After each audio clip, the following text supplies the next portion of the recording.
আসসালামু আলাইকুম ওয়া রাহমাতুল্লাহ। ইসলামিক টিভি চ্যানেলে আপনাদের স্বাগতম। আমার নবী সাল্লাল্লাহু আলাইহি ওয়াসাল্লাম বলেন, এক মা স্বপ্নে দেখে তার মেয়ের কবরে দাউ দাউ করে আগুন জ্বলতেছে। মেয়ে ডেকে বলে, মাগো, আমার স্বামীর কাছে আমার সালাম করবেন। আমি তার অন্তরের ব্যথা দিয়ে কথা বলতাম, তিনি যেন আমাকে ক্ষমা করে দেন। মা ঘুমের থেকে উঠে দৌড়ে গিয়ে হুজুর সাল্লাল্লাহু আলাইহি ওয়াসাল্লাম এর কাছে বললেন এ কথা। হুজুর সাল্লাল্লাহু আলাইহি ওয়াসাল্লাম বলেন, তোমার জামাইকে নিয়ে আসো। জামাইকে নিয়ে আসলে হুজুর সাল্লাল্লাহু আলাইহি ওয়াসাল্লাম বললেন, তোমার স্ত্রী কি তোমার অন্তরে ব্যথা দিয়ে কথা বলতো? সে বলে, হ্যাঁ। তুমি তাহাকে ক্ষমা করো নাই? সে বলে, না। হুজুর সাল্লাল্লাহু আলাইহি ওয়াসাল্লাম বলেন, কেন ক্ষমা করো না? শোনো, তুমি তো তোমার স্ত্রীকে ভুলে গিয়েছে, কিন্তু সে তো আজও তোমাকে ভুলতে পারে নাই। তোমাকে সালাম জানিয়েছে, সালাম গ্রহণ করো। সে বলে, সালাম গ্রহণ করলাম, তবে আপনি কি জন্য আমাকে ডাকেছেন? হুজুর সাল্লাল্লাহু আলাইহি ওয়াসাল্লাম বললেন, তুমি পারলে তোমার স্ত্রীকে ক্ষমার চোখে দেখো, ক্ষমা করে দাও। সে বলে, হুজুর, ক্ষমা করব এই শর্তে যে হাসরের মাঠে মুসিবতের দিনে যদি বিপদে পড়ে যায়, আল্লাহর নবী আমাকে ওই বিপদ থেকে বাঁচাইয়া জান্নাতে ঢুকাইয়া দেবেন। রাসূল সাল্লাল্লাহু আলাইহি ওয়াসাল্লাম বলেন, যাও, তুমি তোমার স্ত্রীকে ক্ষমা করে দাও। আমি রাসূল ওয়াদা করলাম, তুমি যদি কোনো বিপদে পড়ে যাও, ওই বিপদের দিন বিপদ থেকে বাঁচাইয়া আমি তোমাকে জান্নাতে ঢুকাইবা দেব। এইবার সে বললে, আমি আমার স্ত্রীকে ক্ষমা করে দিলাম। এর কয়েকদিন পর তার মা আবার ঘুমের ঘরে স্বপ্নে দেখে, এইবার তার মেয়ে জান্নাতের বাগিচায় আরামে বসে আছে। আমরা এইখান থেকে শিখলাম যে স্বামীর অন্তরে আঘাত দিয়ে কোনো কথা বলা চলে না। স্বামীর অন্তরে কোনো দুঃখ দিয়ে কথা বলা উচিত নয়।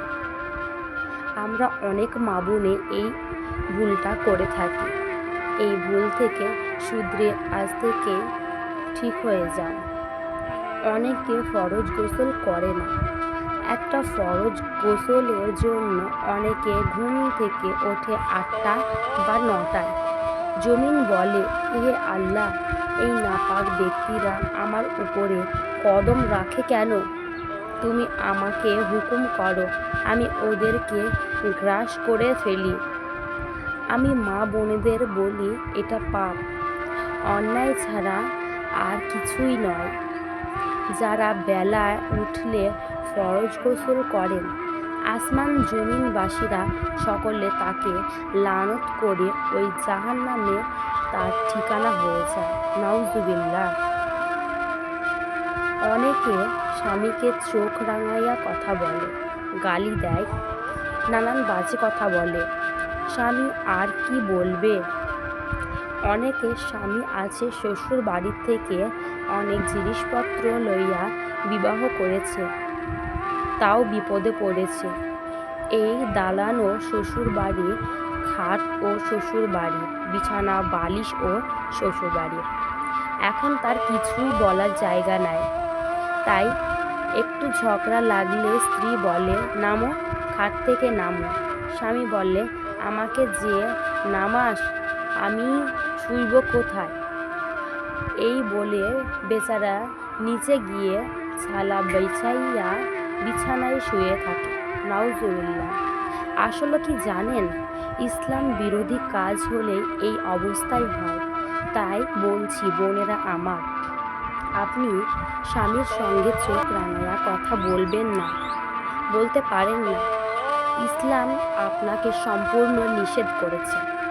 স্বামী যেখানে আপনাকে মারবে, আপনি যদি ধৈর্য ধারণ করতে পারেন, আপনার শরীরের ওই জায়গাটুকুতে জাহান্নামের আগুন লাগবে না। তবে নাক মুখের উপরে মারবার অধিকার স্বামী দেওয়া হয় নাই।